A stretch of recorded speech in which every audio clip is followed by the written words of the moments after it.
এখন কাঁচা আমের সিজন। তো এই সিজনে কিন্তু কাঁচা আম দিয়ে সবাই আচার বানিয়ে থাকে।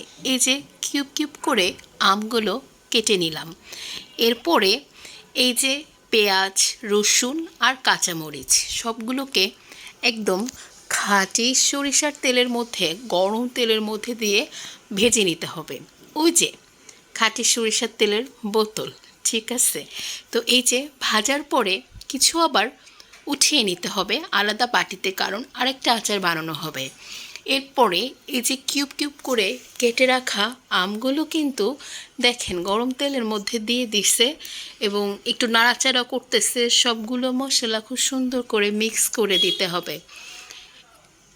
আমি কিন্তু ঘ্রাণ পাচ্ছি, ভিডিও এডিট করতে গিয়েও আমি বেশ ঘ্রাণ পাচ্ছি। এই যে গুড়, হ্যাঁ, এই গুড়টা দিতে হবে। এটা কিন্তু স্পেশাল করে বানানো হয়েছে, একদম নিজেদের বানানো।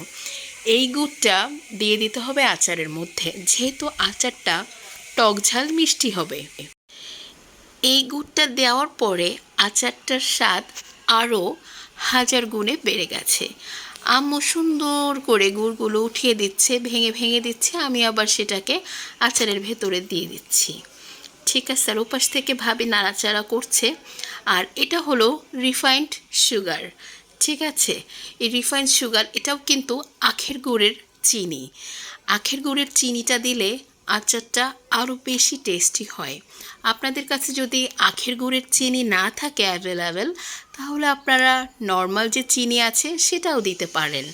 তবে এটা দিলে কিন্তু টেস্টটা ভীষণ বেড়ে যায়। খুব সুন্দর করে সবগুলো ইনগ্রিডিয়েন্টস খুব ভালো করে মাখাতে হবে, নেড়ে চেড়ে দিতে হবে যেন একদম মিক্স হয়ে যায়। দেখতে পাচ্ছেন কালারটা কত সুন্দর আসছে। এরপরে এই যে হোয়াইট ভিনেগার দিয়ে দেওয়া হলো, তারপরে আবারও নেড়ে চেড়ে দিচ্ছি। এরপরে স্বাদ মতো লবণ, একটু লবণ 2 চামচ, টেবিল চামচের মতো দেওয়া হলো। এরপরে আসেন স্পেশাল যে মশলাটা, এই মশলাটা এই যে ধনিয়া, মেথি, কালো জিরা আর রান্নার যে জিরা, সবগুলো একসাথে মিক্স করে এই যে ব্লেন্ড করে আচারের মশলাটা কিন্তু রেডি করে নেওয়া হয়েছে।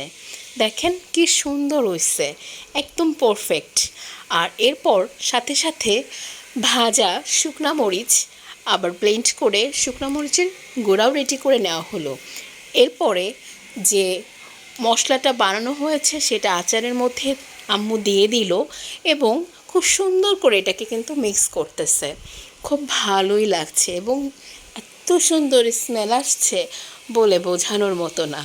সবগুলো খুব সুন্দর করে মাখিয়ে দিতে হবে। এরপরে ঝালের গুঁড়িও দিয়ে দিতে হবে।